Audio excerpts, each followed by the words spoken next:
Class 12 physical education से जो chapter आज हम लोग स्टार्ट करने वाले हैं उस चैप्टर का नाम है हमारे पास साइकोलॉजी एंड स्पोर्ट्स। चैप्टर हमारा फिजिकल में सबसे ईजीएस्ट चैप्टर में से एक है वाला, ठीक है, और बहुत कम टॉपिक है इस चैप्टर में, लेकिन इस चैप्टर की वेटेज कंपैरेटिवली काफ़ी अच्छी है। एक जनरल वेटेज देखें तो फिजिकल एजुकेशन में हमारे पास 10 चैप्टर्स हैं और 70 मार्क्स का पेपर है।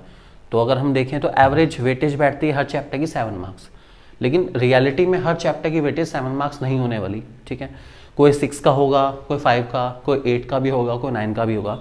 ये चैप्टर उन चैप्टर में से है जो अपनी वेटेज बिल्कुल जस्टिफाई कर रहा है। ये आराम से आपको 6 to 7 मार्क्स में मिलने वाला है, ठीक है। और 6 to 7 मार्क्स में ये जो चैप्टर आपको मिलेगा, देखा जाए तो इसके अंदर बहुत ज़्यादा कंटेंट नहीं है, लेकिन फिर भी 6 to 7 मार्क्स में आपको इस चैप्टर से मिलने वाला है कंटेंट, ठीक है। तो समझते हैं क्या है चैप्टर, इसके हर एक टॉपिक को बहुत डिटेल में कवर करेंगे। चलिए शुरू करते हैं। अगर आप चाहते हैं कि मैं ऐसे ही आपको फिजिकल के सारे चैप्टर कराऊं बहुत ही डिटेल मैनर में, तो प्लीज इस वीडियो को ज्यादा से ज्यादा शेयर करिए। अगर ये वीडियो 10K व्यूज अटेन कर लेती है 2 दिन में, आई रिपीट 10K व्यूज अगर ये अटेन कर लेती है 2 दिन में, तो सारी फिजिकल कराऊंगा आपको, वो भी यूट्यूब चैनल पे फ्री में बिल्कुल भाई। तो जल्दी से शेयर करो, रुको मत, अभी शेयर करो, अभी शेयर करो, अभी शेयर करो। 10K व्यूज चाहिए बस 2 दिन में यार, जल्दी से जल्दी सारे दोस्तों को पहुंचाओ। एक बार सबको जरूर देखनी है वीडियो, जरूर जरूर जरूर, और कमेंट करके जरूर बताइएगा वीडियो कैसी लगी। Thank you very much. सबसे पहले इस चैप्टर का जो मीनिंग है वो साइकोलॉजी पर है, तो साइकोलॉजी का मीनिंग समझेंगे हम। साइकोलॉजी क्या होती है? साइकोलॉजी आपकी 2 वर्ड से मिलकर बनी है, ठीक है। एक है साइक और एक है लॉजी, ठीक है। यहां पे साइक का मीनिंग रहता है हमारे पास सोल एंड माइंड, ठीक है, और लॉजी का मीनिंग है स्टडीज। इसका मतलब है लोगों के सोल एंड माइंड को स्टडी करना। लोगों का माइंड क्या कहता है, लोगों की सोल क्या कहती है, जो हम कहते हैं 7th सेंस एक इंसान में होती है, 6th सेंस चल रही, ठीक है, कि मैं तो और भी कुछ सोच सकता हूं, मैं जितना सोचता हूं उसके अलावा भी बहुत कुछ हूं, जो साइकोलॉजी उस इंसान के माइंड में फिक्स है, ठीक है, वही स्टडी करने को हम कहते हैं साइकोलॉजी, ठीक है। It means a person is much more then his physical appearance. जितना वो नजर आ रहा है आपको, उसके अलावा भी वो बहुत कुछ है, ठीक है। सो यही आपका साइकोलॉजी डिफाइन करता है, इस बात को ध्यान रखना।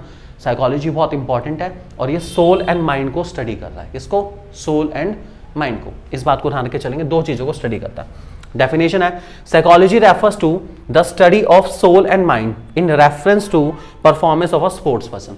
अब हम साइकोलॉजी एंड स्पोर्ट्स चैप्टर पढ़ रहे हैं, तो जो भी साइकोलॉजी हम अप्लाई कर रहे हैं वो स्पोर्ट्स पर्सन के रेफरेंस में अप्लाई कर रहे हैं, वो स्पोर्ट्स पर्सन के हिसाब से अप्लाई कर रहे हैं, ये ध्यान रख के चलेंगे। तो आपका सोल, आपका माइंड किस तरीके से रिएक्ट करता है वो आपकी साइकोलॉजी पे डिपेंड करता है। अब जैसे साइकोलॉजी की इंपॉर्टेंस स्पोर्ट्स में बहुत ज़्यादा है, ठीक है। अब अगर हम बात करें क्रिकेट में, तो क्रिकेट में एक पर्सन है जिसको हम कैप्टन कूल के नाम से जानते हैं, बहुत फेमस है, ठीक है, MS धोनी, ठीक है। बहुत बार उन्होंने कुछ ऐसी स्टंपिंग करी है जो कि शायद लोग बिलीव भी नहीं कर सकते ये हो सकती है। वो किस पे डिपेंड करती है? साइकोलॉजी पे। उन्होंने उस इंसान की साइकोलॉजी को समझ ला, जो क्रिकेटर खेल रहा है उस टाइम पर, जो बैट्समैन खेल रहा है उसकी साइकोलॉजी को समझ लिया कि भाई ये इस टाइम पर इस टाइप की बॉल पे इस तरीके से एक्ट करता है, ठीक है। उसके हिसाब से उन्होंने क्या करा, बॉलर को इशारा करा कि उसको इस टाइप की बॉल करो, और उसके बाद जैसे ही बॉल गई आउट, हाथ तो स्टंपिंग हो गई। ये क्या है, किसको समझा उन्होंने? साइकोलॉजी को। तो एक स्पोर्ट्स पर्सन की साइकोलॉजी को समझना बहुत ज्यादा जरूरी है, ताकि हम उसके ऊपर जीतने के चांसेस अपने बढ़ा पाएं। इसके लिए भी साइकोलॉजी समझनी बहुत ज्यादा जरूरी रहती है, ठीक है। इसके बाद हमारे पास इस चैप्टर में जो मेन वर्ड आता है वो आता है पर्सनैलिटी। पर्सनैलिटी बहुत इंपॉर्टेंट वर्ड है, ठीक है। पर्सनैलिटी वर्ड के लिए जो आया है बेसिकली वो पर्सोना वर्ड से आया। पर्सोना एक लैटिन वर्ड, स्पेनिश लैंग्वेज का वर्ड है, ठीक है, जिसका मीन्स है मास्क।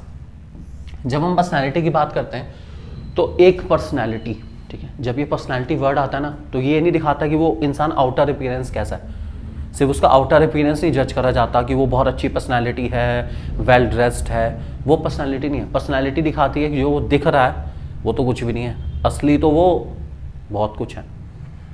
अब इसमें एग्जांपल बहुत सारे लोगों का ले सकते हैं हम लोग, ठीक है। आप लोगों ने फेसबुक के CEO का नाम सुना है, मार्क जुकरबर्ग है अपना, ठीक है, बहुत सारे लोग हैं ऐसे करके, बिल गेट्स का नाम सुना है। अगर आप इनके आउटर अपीयरेंस को देखें, ठीक है, बिल गेट्स की बहुत सारी ऐसी फोटोज़ वायरल होती है, वीडियोज़ वायरल होती है, मैकडी के बाहर लाइन में खड़े हैं, ठीक है, अपना ऑर्डर लेने के लिए, ठीक है। चाहें तो मैकडी को 1 सेकंड में खरीद सकते हैं, लेकिन फिर उसके बाद भी क्या है, इतने ग्राउंडेड पर्सनालिटी हैं कि खुद लाइन में खड़े हुए हैं, तो दिखा रहे हैं कि करोड़ों खरबों के मालिक, ठीक है, बिल्कुल सिंपल अटायर में आपके सामने हैं, वही सिंपल लुक्स में आपके सामने हैं, वही सिंपल टी शर्ट में आपके सामने खड़े हैं, करोड़ों हैं। ये थोड़ी ना उन्होंने हीरे वाली टी शर्ट पहन ली कि भाई हमारे पास तो पैसा बहुत है, हम तो शो ऑफ करेंगे अपना। तो ये दिखाता है कि जो इंसान है वो बहुत ज़्यादा उसके आउटर अपीयरेंस से, जैसा वो बाहर से नज़र आ रहा है वो नहीं है, वो बहुत कुछ है, वो इतना कुछ है, इतना कुछ है जो आप उसके आउटर अपीयरेंस से सोच भी नहीं सकते। सो ये लिखा है, hence personality means the person is much more than its outer appearance. जितना दिख रहा है वो काफ़ी नहीं है, इंसान तो बहुत कुछ है, जो दिख नहीं रहा इंसान एक्चुअल में वो है। इसी को हम कहते हैं क्या, पर्सनैलिटी, ठीक है। और पर्सनैलिटी के एग्जाम्पल आप और किसका लेके चलें, अगर हम कहें कि जैसे अगर हम बात करें बॉलीवुड में, तो पर्सनैलिटी में अमिताभ बच्चन का अपने आप में एक मुकाम है, ठीक है। वो स्टाइल, जो स्टाइल वो कॉपी करते हैं, वो अपने आप में एक यूथ के लिए, हर इंसान के लिए उस स्टाइल को कॉपी करने की इच्छा होती है। उनके चलने का ढंग, बैठने का ढंग, हर इंसान उनके स्टेप्स पे चलना चाहता है। जो यूथ अब ज्वाइन कर रहा है वो चाहता है कि वो अमिताभ बच्चन की तरह बने। सो डेट इज़ अ पर्सनैलिटी, ठीक है। हर फील्ड में कोई ना कोई पर्सनैलिटी होती है, सो हर इंसान उसको पाना चाहता है। अब हमारे पास जनरली अगर हम किसी इंसान की पर्सनैलिटी की बात करें, तो पर्सनैलिटी में हम 4 तरह के ट्रेट्स, 4 तरह के डायमेंशन एक इंसान के देख के चलते हैं। इनमें डायमेंशन में सबसे पहले आ गया आपके हम physical trait, mental trait, social trait and emotional trait. ये 4 तरह के ट्रेट पर एक इंसान को हम जज करते हैं, ठीक है। सबसे पहला फिजिकल ट्रेट हो गया। फिजिकल ट्रेट में इंसान को, फिजिकल मीन्स आउटर अपीयरेंस में आप क्या जज करोगे, उस इंसान की हाइट कैसी है, हाइट अच्छी होनी चाहिए, ठीक है, वेट एक्यूरेट होना चाहिए, उसका पोस्चर, उसके लुक्स, ये सब हमारे फिजिकल ट्रेट में आते हैं, ठीक है। जैसे यहाँ लिखे गए हैं वैसे तो कभी ट्रेट पूछे नहीं जाते, ये सिर्फ और सिर्फ इसलिए है ताकि आप पर्सनैलिटी को किस तरीके से डिफाइन करते हैं अपने माइंड में, आप इसको समझ जाएं। तो जब भी पर्सनैलिटी डिफाइन होगी, सबसे पहले आप इसी इंसान के क्या देखेंगे, फिजिकल ट्रेट, फिजिकल डायमेंशन पे उसको मेजर करा जाएगा। हाइट अच्छी, वेट एक्यूरेट, पोस्चर, लुक्स, ये सब मैटर करता है। आप कैसे खड़े होते हैं, कैसे बैठते हैं, कैसे आप बोलते हैं, कैसे बात करते हैं, ये सब चीज़ें किस में आती है, पर्सनैलिटी में, ठीक है। तो ये हो गया हमारे कौन से ट्रेट, फिजिकल ट्रेट। दूसरा मेंटल ट्रेट। मेंटल ट्रेट दिखाता है इंसान फिजिकली तो भाई बहुत अच्छी हाइट है, वेट भी बढ़िया अपना, लेकिन कॉन्फिडेंस नहीं है, खत्म, बर्बाद होगी, बात ही खत्म होगी। अच्छी खासी हाइट, लुक्स, पोस्चर बढ़िया एकदम, लेकिन कॉन्फिडेंस नहीं है, कैसी पर्सनैलिटी, बेकार या बहुत अच्छी, बेकार, ठीक है। ये वही बात आ गई कि एक इंसान है बहुत बढ़िया अपना, बहुत अच्छा है, उससे लेकिन पहली बार जब बात करी तो पता चला उसको तो बात करनी नहीं आती, उसके बात करने को कॉन्फिडेंस ही नहीं है, तो आपकी नज़र में उस इंसान की वैल्यू 1 सेकंड में क्या होगी, खत्म होगी। जिस इंसान को बात ही करनी नहीं आती, आप उसको कैसे कह सकते हो कि बहुत अच्छी पर्सनैलिटी है, बात करनी आनी बहुत ज़्यादा ज़रूरी है, ठीक है। सो मेंटल रेट में उसका कॉन्फिडेंस लेवल चेक होता है, उसकी थिंकिंग चेक होती है, उसकी रीजनिंग, कैसे वो चीज़ों को मेजर करता है, कैसे वो चीज़ों में अपना जजमेंट लेकर आता है, और उसके बाद उसके इंट्यूशंस कैसे हैं, ये सब चीज़ों को हम लोग मेजर करते हैं, इसको कहते हैं मेंटल रेट। उसके बाद है social rate. Social rate obvious ही बात है कि वो सोसाइटी के साथ किस तरीके से इंटरेक्ट करता है, अपने अलावा लोगों के साथ किस तरीके का बिहेवियर करता है, वो काइंड है, फ्रेंडली है, मोरल है, उसके पास एटीट्यूड अच्छा है या नहीं है, वो मैनर्ड, वेल मैनर्ड है या नहीं है, चीज़ों को रिस्पेक्ट देने वाला है या नहीं है। तो हमारी जो मैनर्स होती हैं वो सारी की सारी हमारे कौन से ट्रेट में आते हैं, सोशल ट्रेट में, ठीक है। सो फ्रेंडली है नहीं है, वो अपने फ्रेंड्स के साथ किस तरीके से बात करता है, कैसे नहीं करता अपना, ये बहुत ज़्यादा ज़रूरी है। तो अगर आप किसी इंसान से पहली बार बात करते हैं, तो अगर वो आपके साथ अच्छी तरह से बात नहीं कर रहा है या थोड़ा बहुत गाली वगैरह दे रहा है, तो ऑब्वियसली बात, वो इंसान जितना मर्जी अच्छा हो, वैल्यू 1 सेकंड में क्या हो जाएगी, खत्म हो जाएगी। और लास्ट हमारा इमोशनल रेट है। इमोशनल रेट में हम उसके इमोशंस के ऊपर कंट्रोल चेक करते हैं, बहुत इंपॉर्टेंट है, ठीक है। अब कोई इंसान है, ठीक है, वो बहुत ज़्यादा सेंसिटिव है, हद से ज़्यादा सेंसिटिव है, पर्सनालिटी तो बहुत अच्छी है लेकिन ओवर सेंसिटिव है, छोटी छोटी बात को सोचते हुए रोना शुरू कर देता है, वही उसकी वैल्यू क्या हो जाएगी, खत्म हो जाएगी। तो अपने इमोशन को कैसे कंट्रोल करता है, अपने फियर को कंट्रोल कैसे कर रहा है, एंगर को कैसे कंट्रोल कर रहा है, डिस्ट्रेस को कैसे कंट्रोल कर रहा है, हैप्पीनेस को भी कंट्रोल करना पड़ता है। ये नहीं कि अगर मैं खुश हूं तो हद से ज़्यादा खुशी, क्लास में बस हंसे ही जा रहा है, हंसे ही जा रहा है, हंसे ही जा रहा है कि आज मैं बहुत खुश हूँ इसलिए मैं हंसूंगा सारा दिन, ऐसा भी ना हो। अपने हर एक प्रकार के इमोशन को कंट्रोल करना बहुत ज़्यादा ज़रूरी है, चाहे वो इमोशन हैप्पीनेस का हो, चाहे वो सैडनेस को कंट्रोल करना बहुत ज़्यादा ज़रूरी है। जहाँ पर डिस्प्ले होने चाहिए वहीं पर डिस्प्ले होना चाहिए। ओवर एंड अबव पर्सनैलिटी के अगेंस्ट ही जाता है, ध्यान रख के चलेंगे, ठीक है। आप किसी भी कॉमिक करेक्टर को देख लो, ठीक है, क्या अब जैसे आप लोग कपिल शर्मा ले लो, जॉनी लीवर ले लो, क्या आपने उनको जब भी देखा है हंसते ही देखा है कि वो आपसे बात कर रहे होंगे, अपना टीवी पे आ रहे होंगे अपना, या नॉर्मल अपना कहीं पर भी जा रहे होंगे, लोग हंसते रहेंगे हा हा हा, ऐसा थोड़ी ना होता है अपना। तो हर एक प्रकार के इमोशन को कंट्रोल करना बहुत ज़्यादा ज़रूरी है, ये ध्यान रख के चलेंगे इस बात को, ठीक है। तो ये हमारे कुछ ट्रेट, ये डायमेंशन है पर्सनैलिटी के, ठीक है। अब हमारे यहाँ से कुछ पर्सनालिटी के टाइप शुरू होते हैं, जो कि इंपॉर्टेंट टॉपिक रहेगा हमारा। सबसे पहले कार्ल जे जंग ने पर्सनालिटी को 3 हिस्सों में डिवाइड करा, इंट्रोवर्ट, एक्सट्रोवर्ट और एम्बीवर्ट। ये सबसे आसान क्लासिफिकेशन रहते हैं पर्सनालिटी की, ठीक है। सबसे पहले इंट्रोवर्ट लोग। इंट्रोवर्ट लोग वो लोग होते हैं जो औरों से बात करना पसंद नहीं करते, वो अपने आप में मस्त मगन रहने वाले, अपने आप में खोए हुए, किसी के साथ फालतू इंटरेक्शन नहीं करना, ठीक है, या मतलब से मतलब रखने वाले लोग को इंट्रोवर्ट लोग कहते हैं, ठीक है। यहां पर उनके सारे फीचर्स आपके सामने लिखे गए हैं, ठीक है। अगर कभी इंट्रोवर्ट वाला टॉपिक आपके सामने आ जाता है बोर्ड एग्जाम में, तो आपको कुछ नहीं करना है, इन सारे टॉपिक्स को जोड़ना है और एक सेंटेंस बनाना है। मतलब ऐसे लोग अलोन रहना पसंद करते हैं, ठीक है। ये मोस्ट कॉमन फॉर्म है पर्सनैलिटी की, ठीक है। ये लोग शाय रहते हैं, ठीक है, बात नहीं करते किसी के साथ, लेस टॉकेटिव है, बोलना पसंद ही नहीं करते। इन्होंने अपने आप को सोशली विड्रॉल कर रखा है, ये सोशल मीडिया पे एग्जिस्ट नहीं करते, ठीक है। और अगर एग्जिस्ट करते हैं तो हमें दिखते ही नहीं, क्योंकि ये रिक्वेस्ट एक्सेप्ट ही नहीं करते। उन्हें कहा मुझे अपनी लाइफ किसी को डिस्प्ले नहीं करनी, अगर मेरे 1-2 लोग हैं तो बस मुझे उतने सर्कल में ही रहना है, इसके अलावा मुझे किसी और से बात करनी ही नहीं है, ठीक है। ये हद से ज़्यादा सेंसिबल होते हैं, ठीक है। और ये गोल फोकस्ड बहुत ज़्यादा रहते हैं, ये अपने गोल पे इतने ज़्यादा डेडिकेटेड हैं, इतने ज़्यादा डेडिकेटेड हैं कि इनको और कुछ नहीं चाहिए, सिर्फ क्या चाहिए, अपना गोल चाहिए, ठीक है। और ऐसे लोग गेम्स खेलते हैं तो आर्चरी और चेस में ज़्यादा अच्छा खेलते हैं, ठीक है, क्योंकि उसमें फोकस की नीड बहुत ज़्यादा रहती है। तो काम रखते हुए सिर्फ और सिर्फ फोकस्ड हैं अपने टारगेट पर, और कुछ इधर उधर नहीं सोचते। ऐसे लोग हमारे कौन सी पर्सनैलिटी रहते हैं, इंट्रोवर्ट, ठीक है। अब मुझे मान लीजिए इसका मीनिंग बनाना है पूरा अपना। It is the most common form of personality, ठीक है। Introvert type of people likes to live alone, ठीक है। दे आर यूजली शाई और लेस टॉकेटिव, ठीक है। और क्या लिखें, दे आर क्वाइट सेंसिबल, ठीक है, and focused on their goal only, ठीक है। और they usually have taken social withdrawal, they doesn't use social media और doesn't like to interact with each other, they are non friendly in nature और have a very small friendly group. ये सब आएगा ना। तो क्या करा हमने, ये सारे पॉइंट्स अपने माइंड में फिट करे और इन सारे पॉइंट्स को क्या करा, कनेक्ट करा, ठीक है। अब बस अब वो कनेक्शन ही सबसे इंपॉर्टेंट है।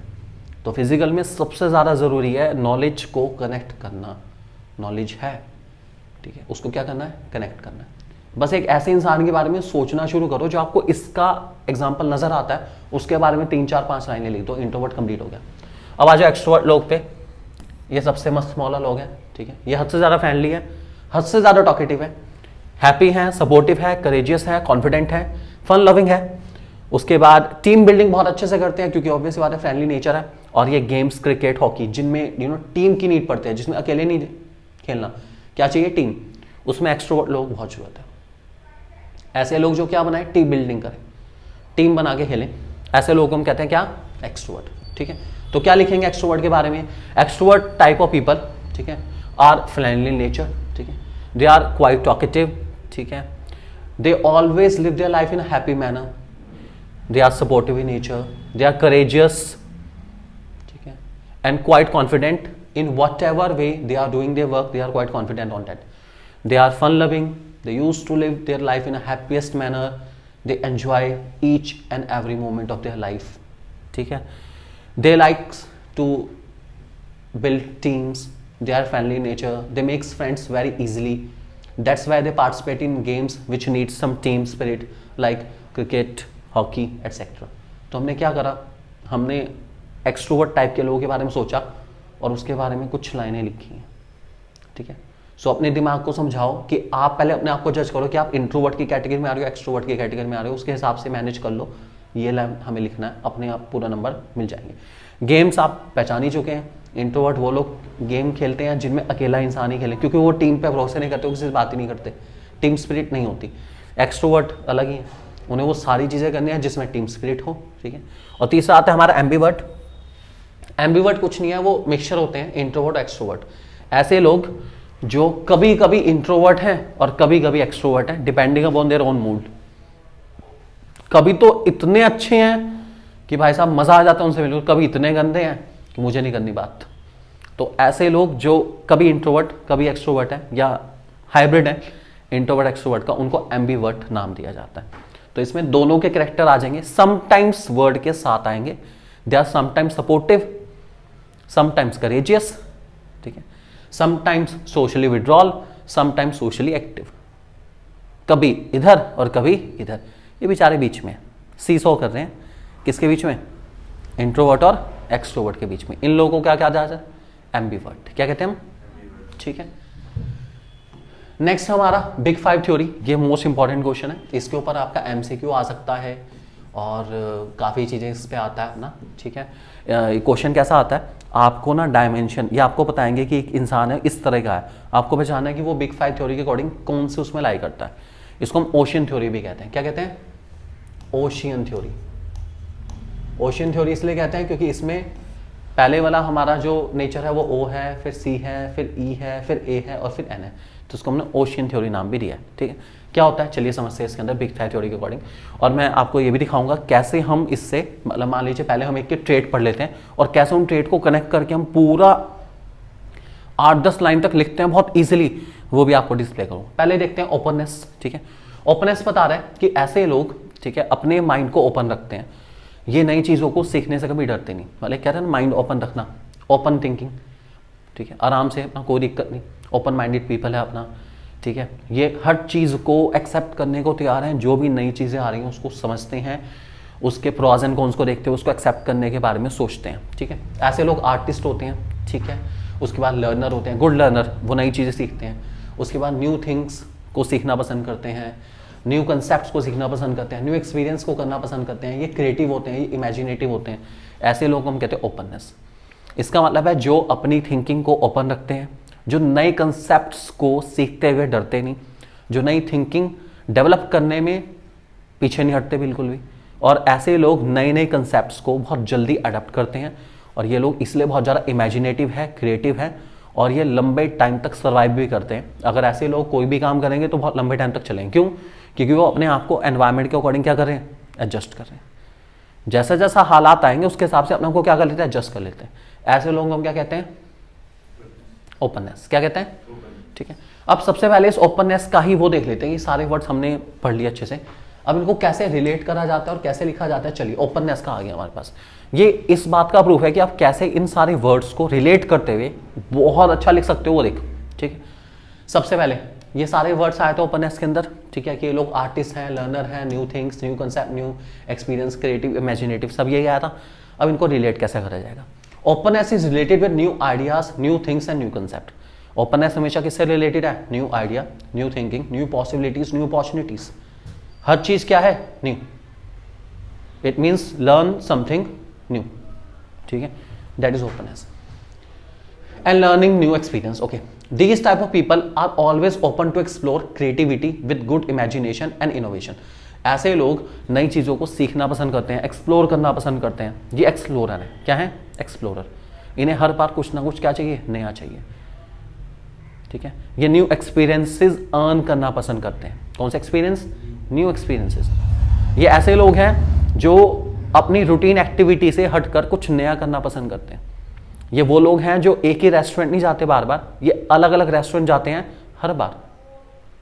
Means they are keen to have something new, they want to explore something new. ऐसे लोग को क्या कहते हैं? ओपननेस। कौन से लोग? ठीक है, आगे। दे love cultural activities and always have love towards different form of art. इन्हें आर्ट, ये आर्टिस्ट है, आर्टिस्ट तो आर्टिस्ट ही होता है, आर्टिस्ट को हर एक आर्ट फॉर्म पसंद है। इन्हें डांस करना पसंद है, इन्हें ड्राइंग पसंद है, इन्हें कल्चरल एक्टिविटीज़ पसंद है। ये सारी वो चीज़ें करती हैं जिसमें कहीं ना कहीं आर्ट की कनेक्टिविटी हो, इसलिए ये सारे क्या होने लगे? आर्टिस्ट हैं। क्या है? आर्टिस्ट, ठीक है। जो आर्टिस्ट होते हैं ना, वो कभी सिर्फ अपनी आर्ट तक सीमित नहीं है, वो हर एक आर्ट को और हर एक आर्टिस्ट को वैल्यू देना जानते हैं। तो इसलिए ऐसे लोगों को हम क्या कहते हैं, ओपननेस। तो ये हमारा डायमेंशन पर्सनैलिटी का ओपननेस है। ये क्लियर हो गया कैसे बना है, ठीक है।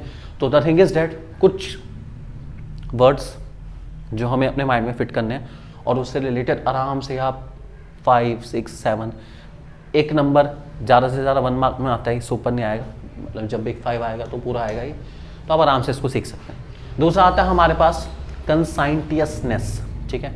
ऐसे लोग बहुत सारा बुकवॉर्म है। बुकवॉर्म मीन्स ये रट्टू तोते कहते हैं ना हम लोग। इन्हें हर चीज़ सिस्टमेटिक मैनर में चाहिए, हर चीज़ ऑर्गेनाइज मैनर में चाहिए। ये बहुत हार्ड वर्किंग होते हैं, बहुत फोकस्ड होते हैं, बहुत ज़्यादा लेबोरियस हैं, सिस्टमेटिक हैं और रिलायबल है, ठीक है। तो ऐसे लोग जिन्हें सब कुछ प्रॉपर मैनर में चाहिए, ठीक है, ये अपने काम के प्रति हद से ज़्यादा डेडिकेटेड होते हैं। जिस काम पे लग जाते हैं उस काम पे लग जाते हैं, उस काम को करने के बाद ही पीछे हटेंगे, उससे पहले पीछे नहीं हटने वाले, ठीक है। ये हार्ड वर्किंग बहुत ज़्यादा है, लेबोरियस, हार्ड वर्किंग, ये सिस्टमेटिक है, बहुत सिस्टम के हिसाब से चलते हैं। ये वो लोग हैं जो टाइम टेबल बनाते हैं और टाइम टेबल फॉलो करते हैं। ये बहुत बड़ी बात है। देखो, टाइम टेबल बनाना एक अलग चीज़ है और उसको फॉलो करना एक बहुत अलग चीज़ है, दोनों में बहुत डिफरेंस है।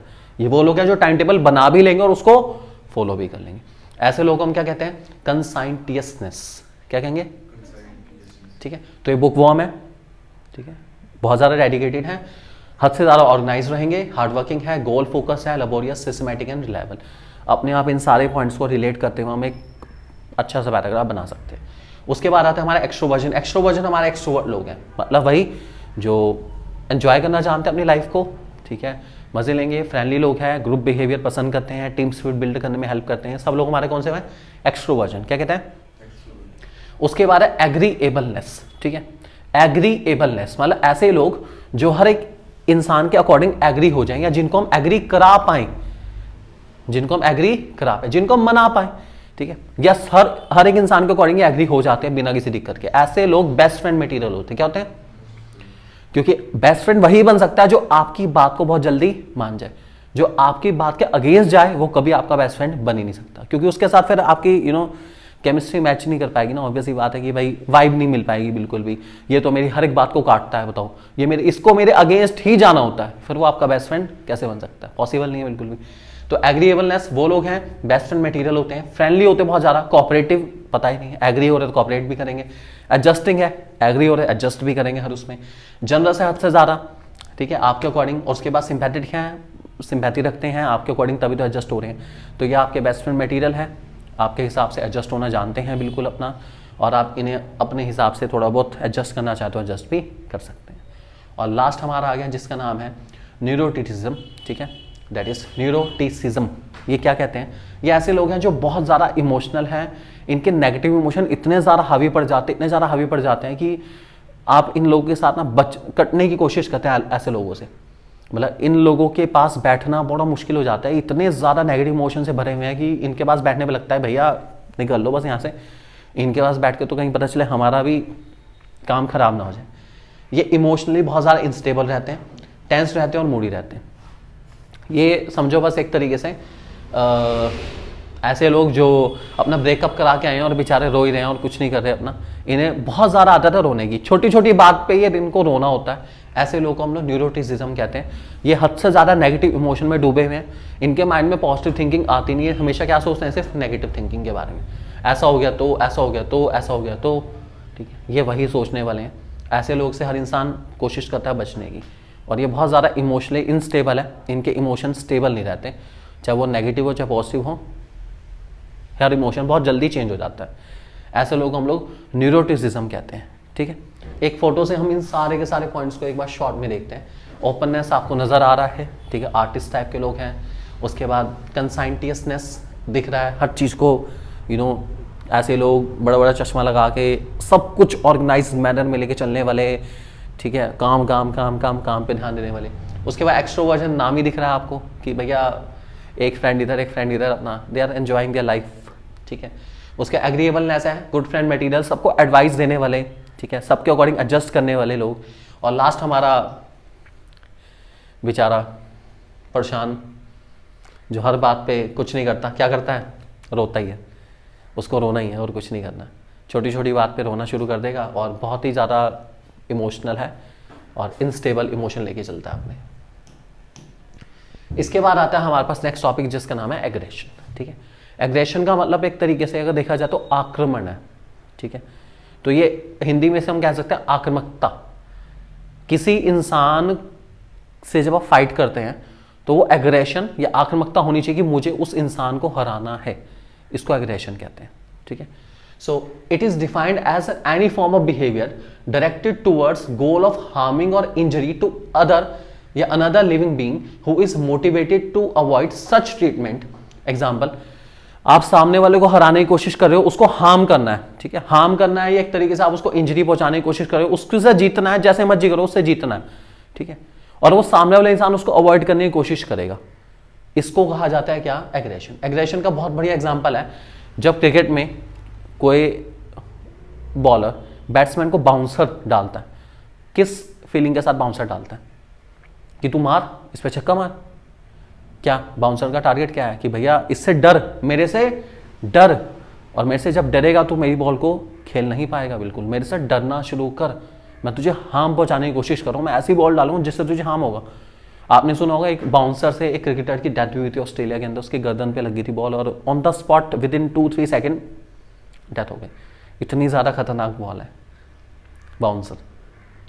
तो हार्म पहुंचाने की कोशिश करना किसी को, इसको हम कहते हैं क्या? एग्रेशन। ठीक है, आगे लिखा गया इसमें। लेकिन बहुत सारे स्पोर्ट्स हैं जिनमें एग्रेशन भी ना काम नहीं चल सकता, जैसे जूडो है, बॉक्सिंग है, रेसलिंग है। भैया सामने वाले को हराना ही है, मारना ही है, कुछ नहीं कर सकते। ठीक है, it produces aggressive behaviour which is much needed in sports like sledging in cricket. जैसे अब एक एग्जांपल है स्लेजिंग क्रिकेट का। स्लेजिंग का मतलब है छेड़खानी करना। क्रिकेटर्स में बहुत ज़्यादा कॉमन रहता है, आपने सुना ही होगा बहुत बार। कभी कभार मैच जितना मर्जी बचा ले लेकिन गालियों की आवाज़ आई जाती है क्रिकेट के अंदर।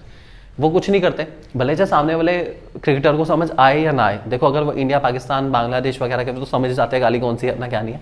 बाहर वाले को समझ नहीं आती, लेकिन वो इतने बेवकूफ़ नहीं है, उन्हें पता है ये क्या करें, स्लेजिंग कर रहे हैं। वो भी करते हैं, तो एक दूसरे की गाली गलोच चलता रहता है अपना। वो क्यों कराया जाता है? मोमेंटम गेन करने के लिए, हीट मोमेंटम, ताकि सामने वाला इंसान गुस्से में आए और कुछ गलती करे और उसकी गलती का हमें फ़ायदा मिल जाए। ठीक है, तो इसको कहते हैं हम क्या? एग्रेशन। क्या कहेंगे? ठीक है, एग्रेशन बहुत कॉमन है। और एग्रेशन में सबसे ज़्यादा जो बड़ी टीम है या जो सबसे ज़्यादा फेमस टीम है वो ऑस्ट्रेलियन टीम है। इनसे अच्छा एग्रेशन कोई नहीं दिखाता। ये सबसे ज़्यादा एक्सपर्ट है स्लेजिंग करने में। अब जैसे पीछे आपने सुना होगा जब फाइनल था वर्ल्ड कप का, तो इन्होंने पहले ही कह दिया था, ठीक है, कि मैं ऐसा क्रिकेट खेलूंगा इस तरीके से कि इंडिया के सारे स्टेडियम के लोग बैठे होंगे ना, उनको मौका नहीं मिलेगा एक बार भी हुटिंग करने का। और उसने करके दिखाया। वो लोग टीम को चीयर नहीं कर पाए, उसने हाल ऐसा कर दिया था मैच का। ये इनका एग्रेशन है कि तुम्हें मैं ऐसा कर दूंगा कि तुम भी याद रखोगे। ये एग्रेशन है। तो ये सबसे ज़्यादा फेमस है एग्रेशन में। 3 तरह के एग्रेशन होते हैं हमारे। ठीक है, पहले का नाम hostile aggression. In this type of aggression in which the main aim is to harm the opponent. In this player cause injury to other opponent. Example bouncer, ये मैंने बताया, सामने वाले इंसान को क्या करना है? इंजरी पहुंचाने की कोशिश करनी है। ऐसे एग्रेशन को हम हॉस्टाइल एग्रेशन कहते हैं। क्या कहते हैं? हॉस्टाइल। ठीक है, दूसरा instrumental aggression. The main of this is to achieve the goal by aggression. Many sports person and athletes use this type of aggression in different sport. Example rugby. ये aggression general आपका है जिसमें harm करने के बारे में नहीं है, लेकिन आपको जीतना है और एग्रेशन के साथ जीतना है। ठीक है, एग्रेशन का एग्जांपल इसमें देखो ना, वो बहुत बार देखा होगा आपने, जैसे बहुत स्पोर्ट्स में ना इंसान बहुत ज़्यादा शोर मचाता है जीतने से पहले या अपना काम करने से पहले, कुछ भी बहुत ज़्यादा शोर मचाता है। वो अपने एग्रेशन को दिखा रहा है, सामने वाली टीम को डराने की कोशिश कर रहा है। तो इसमें डराने की कोशिश करना है, मारना नहीं है। पहले में मारना है, इसमें मारना नहीं है, बस एग्रेशन दिखा के जीतने की कोशिश करनी है। और तीसरा हमारा इंपल्सिव है। It is also known as effective aggression. It is a character by strong emotion, usually anger. It is usually done to take the advantage of the moment. ये एडवांटेज लेना है मोमेंट का। इसमें वही है, पहले वाले में तो हार्म पहुंचाएंगे, दूसरे वाले में एग्रेशन में ही रहेंगे ताकि हम जीत पाएं, तीसरे वाले में मूवमेंट, हीट का मूवमेंट क्रिएट करना है और उसमें एग्रेशन लाया जाएगा ताकि हम जीत पाएं। इसका एग्जांपल आपको देता हूं। ठीक है, आपको याद है युवराज सिंह ने एक बार एक ओवर में 6 बॉल पे 6 छक्के मारे थे। ठीक है, उससे एक बॉल पहले ही जो प्लेयर था बॉलर था, उसके साथ उसकी कुछ बहस हो गई थी, उसने कुछ उल्टा सीधा कह दिया, उसने कहा देख मैं बताऊंगा, ठीक है। तो उसने क्या करा, मूवमेंट, हीट का मूवमेंट जनरेट करा, और जब वो इंसान गुस्से से भर जाता है, अब मैं बताऊंगा तुझे, तो अब देख तू मेरी बात, और उसके बाद आगे हिस्ट्री है पूरा पूरा। तो ये कुछ और नहीं है, इसको हम कहते हैं क्या, impulsive. Impulsive movement of heat generate करता है और उसके हिसाब से एग्रेशन लेकर आता है ताकि आप विनिंग पोजीशन में आ पाए। तो that is called impulsive behaviour. क्या कहते हैं हम, इंपल्सिव, ठीक है। तीनों इंपॉर्टेंट है, आपको पता होनी चाहिए, तीनों के बारे में आ सकता है क्वेश्चन। इसके बाद हमारे पास नेक्स्ट टॉपिक जो है वो लास्ट ईयर ही ऐड हुआ हमारा, बहुत इंपॉर्टेंट टॉपिक है। लास्ट ईयर बोर्ड के पेपर में 4 मार्क का क्वेश्चन इसी टॉपिक में से आया होता। ये 4 हैं, चारों बहुत इंपॉर्टेंट है। टॉपिक का नाम है साइकोलॉजिकल एट्रीब्यूट्स इन स्पोर्ट्स। इसमें हम लोग self esteem, mental imagery, self talk और गोल सेटिंग, इन 4 के बारे में पढ़ेंगे। सबसे पहले आ गया हमारा सेल्फ स्टीम, ठीक है। क्या होता है पढ़ते हैं। Self esteem means having a positive image of our body and the physical skill and abilities that we develop. We feel positive self worth through the recognition that we receive from family, friends and the social relationship that develop as a result of our involvement in sports and physical activity।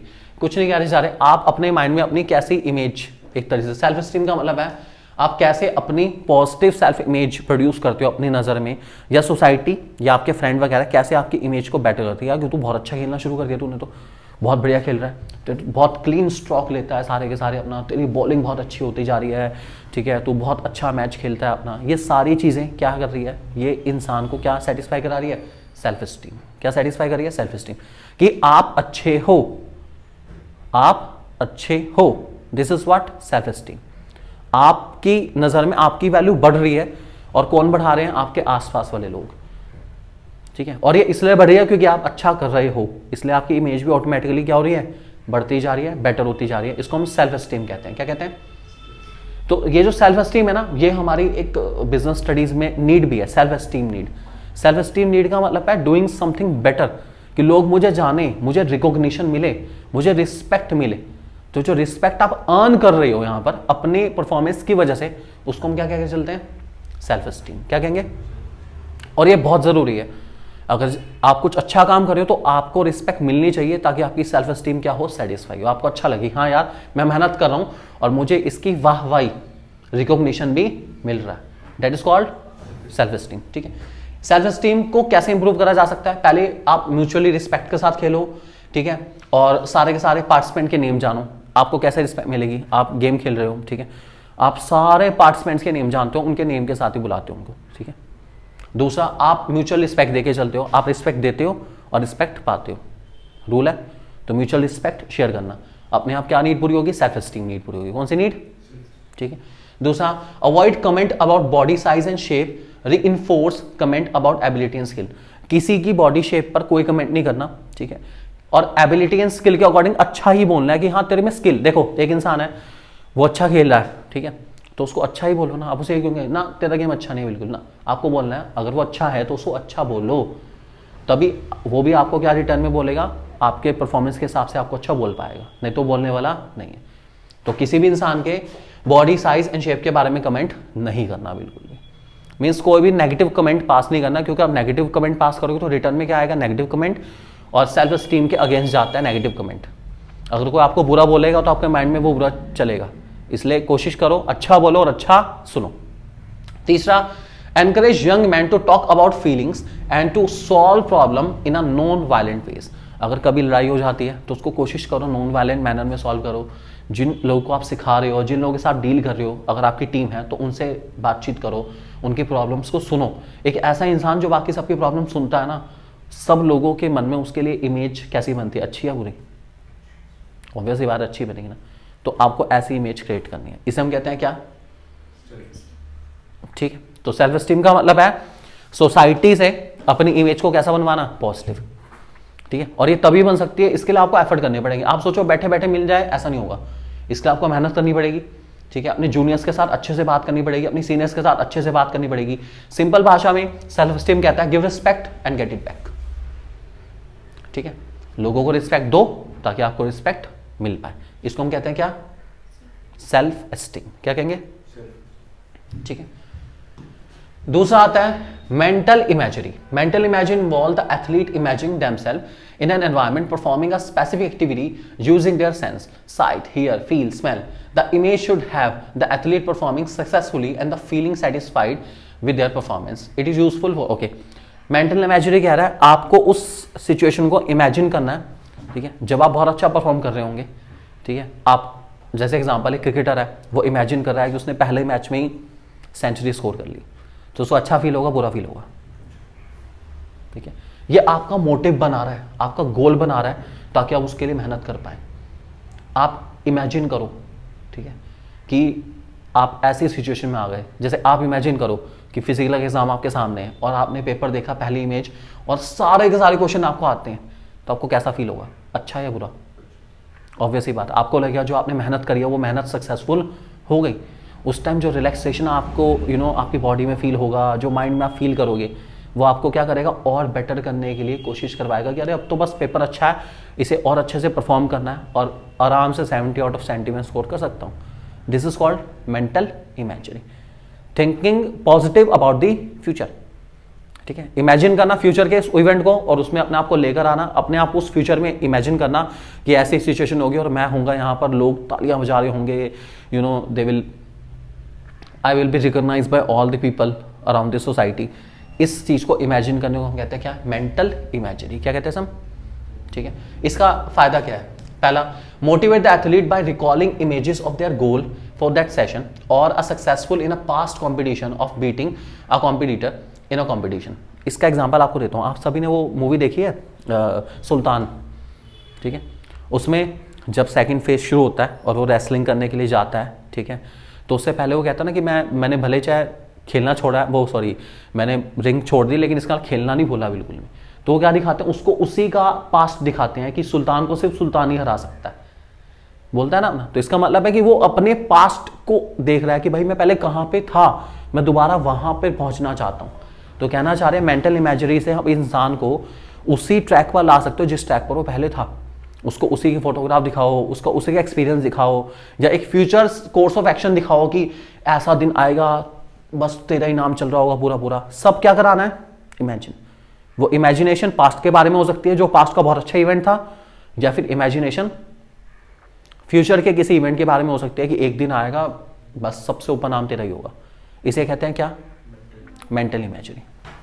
दूसरा, reduce negative thoughts. Obvious ही बात है, negative thought अपने आप ही कम हो जाएंगे जब इंसान का आप एक हम वैसे भी कहते हैं इसको मजाक में, चने के झाड़ पे चांद, मुझे सुना ना सबने, बस ये वो बात भी है कि बस तेरा ही नाम होगा पूरा पूरा। व्यूज के लिए पॉजिटिव इमेज क्रिएट कर सकता है और वो मेहनत भी कर सकता है अच्छे से अपना। तीसरा, see success where the athlete sees themself performing skill correctly and the desired outcome. Obvious ही बात है, इंसान सोचता है कि भाई मैं सक्सेसफुल बन जाऊंगा, अपनी सक्सेस को देखता है और मैं आउटकम बहुत अच्छे से परफॉर्म करूंगा, ऐसा काम करूंगा कि लोग याद रखेंगे अपना। सब कुछ क्या सोच रहा है, पॉजिटिव, अपनी ही एक इमेज को पॉजिटिव बना रहा है, एक फ्यूचर कोर्स ऑफ एक्शन में उसको इमेजिन कर रहा है कि मैं उस लेवल पे पहुंचूंगा, उस मुकाम पे पहुंचूंगा, ऐसा होगा ऐसा होगा ऐसा होगा। कब होगा, फ्यूचर में, ठीक है। इसको कहते हैं क्या, मेंटल इमेजरी, ठीक है। तीसरा, self talk. Self talk is process by which an individual में गाइड हिम और herself to accomplish a goal whether और not the goal are specific और broad, all the goals are important to keep the realistic, attainable and measurable and specific. Self talk का मतलब आप समझ जाओ, अपने आप से खुद बात करना। सेल्फ टॉक, अपने आप को समझाना, yes you can do it, तू नहीं कर सकता तो और कौन कर सकता है, तू ही कर सकता है इसको और कोई कर ही नहीं सकता। इसको कहते हैं क्या, सेल्फ टॉक। और ये हुई क्या, पॉजिटिव सेल्फ टॉक। कैसी, I can do it, positive self talk, ठीक है। तो अपने आप से ही बात करना, ठीक है। दो तरह के हैं पॉजिटिव।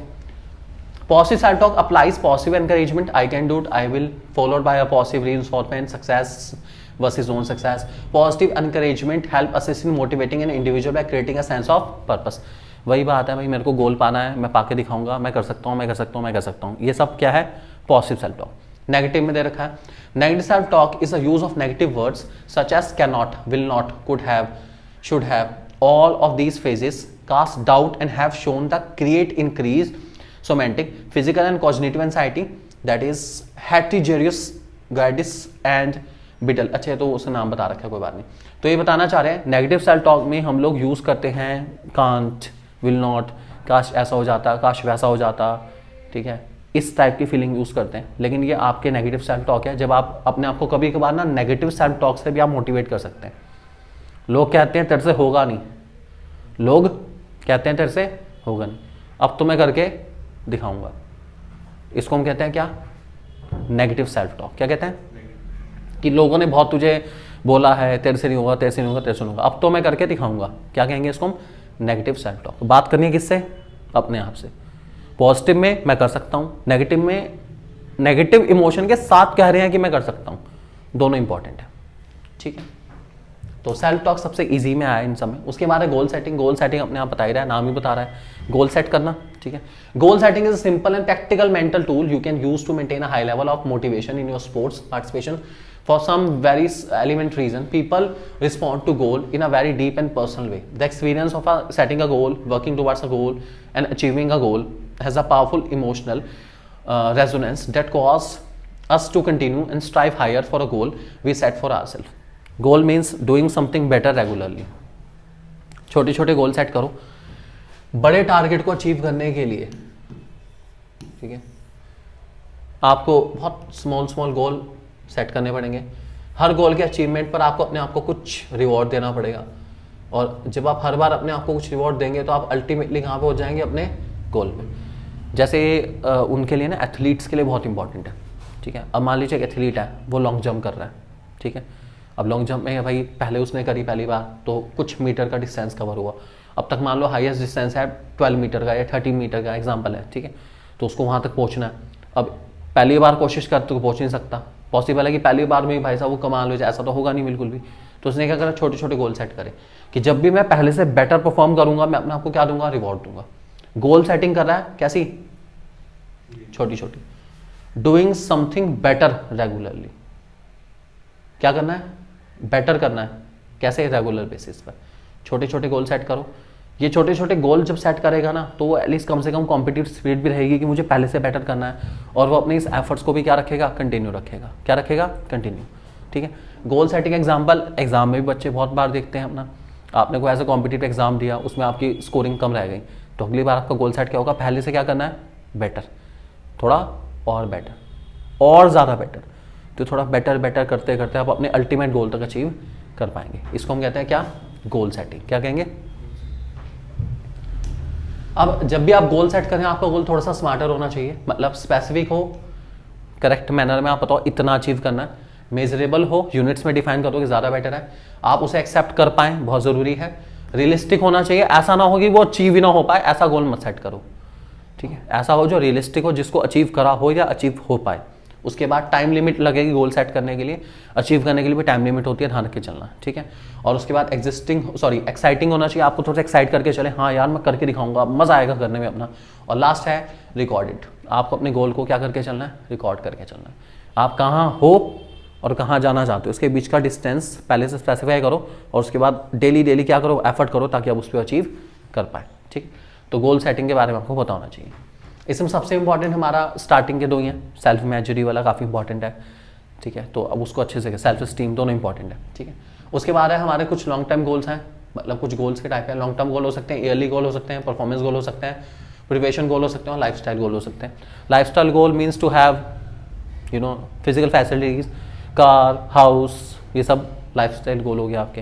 प्रिपरेशन गोल, मुझे इतने टाइम में इतनी तैयारी करके चलनी है. परफॉर्मेंस गोल, मुझे इतने मार्क्स स्कोर करने हैं. ईयरली गोल हो गए, मुझे इतनी परसेंटेज लेकर आनी है, या इस साल, अब जैसे ईयरली गोल में हम एग्जाम्पल ले सकते हैं, जैसे इनकम में लेके चलते हैं, फिलहाल ईयरली इनकम इतनी है, अगले साल मेरी इनकम इतनी हो जाएगी, ईयरली गोल हो सकता है. और लॉन्ग टर्म गोल हो सकते हैं कि मैं अपने आप को 20 साल बाद, 30 साल बाद, 40 साल बाद इस लेवल पे देखना चाहता हूँ, मेरे पास इतनी वेल्थ होनी चाहिए. ये सब आपके कौन से गोल हैं? Long term goal. ठीक है, उसके बाद हमारे पास फाइनली लास्ट टॉपिक है मोटिवेशन. मोटिवेशन आपका मूवर्स वर्ड से आया है, जिसका मीन्स होता है मूव करना. मोटिवेशन एक ड्राइविंग फोर्स है जो इंसान को मूव करने के लिए मजबूर करता है, एफर्ट करने के लिए मजबूर करता है. अंदर से आवाज आती है कि हाँ मैं कर सकता हूँ, मैं करके दिखाऊंगा. इसको हम कहते हैं क्या? मोटिवेशन. ठीक है, मोटिवेशन से रिलेटेड 3 वर्ड्स हमारे हैं. मोटिव आपका ऑब्जेक्टिव है, मोटिवेशन टेक्निक है, और मोटिवेशन हमारी प्रोसेस है. ठीक है, मोटिव, मोटिवेशन और मोटिवेटर. यहाँ पे मोटिवेटर आएगा. ठीक है, मोटिवेटर. ठीक है, मोटिवेटर आपकी टेक्निक है जिसकी वजह से आप मोटिवेट होंगे, टेक्निक, ठीक है। जैसे एग्जांपल आपके घर वालों ने आपको लालच दिया कुछ ना कुछ कि अगर आपके 12 में इतने मार्क्स आए तो आपको ये देंगे, वो आपका क्या है, मोटिवेटर है। क्या है, मोटिवेटर, ठीक है। उसके बाद टाइप्स हैं इंट्रिंसिक, एक्सट्रिंसिक। इंट्रिंसिक वो जो अंदर से आएगा, आई कैन डू इट। एक्सट्रिंसिक वो जो बाहर से आएगा, यू कैन डू इट, ठीक है, इसे कहेंगे एक्सट्रिंसिक। और आई कैन डू इट, इसे कहेंगे इंट्रिंसिक।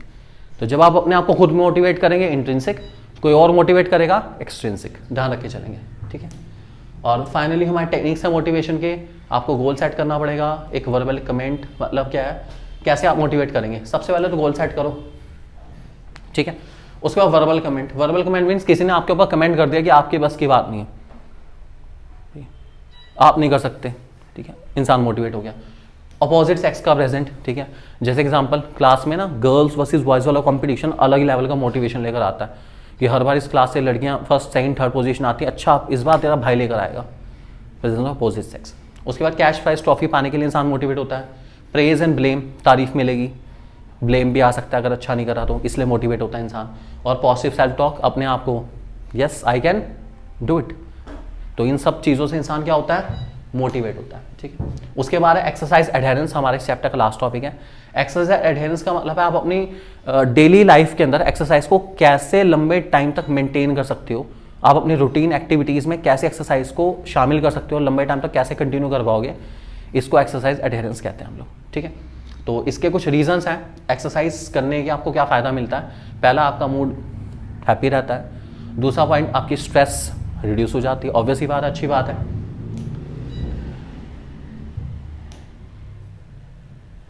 उसके बाद आपकी सेल्फ एस्टीम, इमेज, ठीक है, ज़रूरतें पूरी होंगी, आपको सेटिस्फैक्शन फील होगा। जो इंसान एक्सरसाइज करता है ना उसका मूड भी हैप्पी रहता है, उसकी नीड्स भी सारी पूरी हो जाती हैं। उसकी बॉडी इमेज, बॉडी में समझते हैं अपनी नज़र में अपनी इमेज, शीशे में आप देखते हैं, that is your body image, वो भी क्या होगी, बेटर होगी। उसके बाद एटीट्यूड भी पॉजिटिव होगा इंसान का। और उसके बाद डिप्रेशन अपने आप कम हो जाएगा। और सोशल रिलेशन बढ़ेंगे, जब सबके साथ मिलकर एक्सरसाइज करेगा तो रिलेशन भी क्या होंगे, बेटर होते चले जाएंगे। ये सब पॉइंट्स हैं जिसकी वजह से हम एक्सरसाइज एडहेरेंस को ट्राई करते हैं। और ये हमारे चैप्टर का लास्ट टॉपिक है।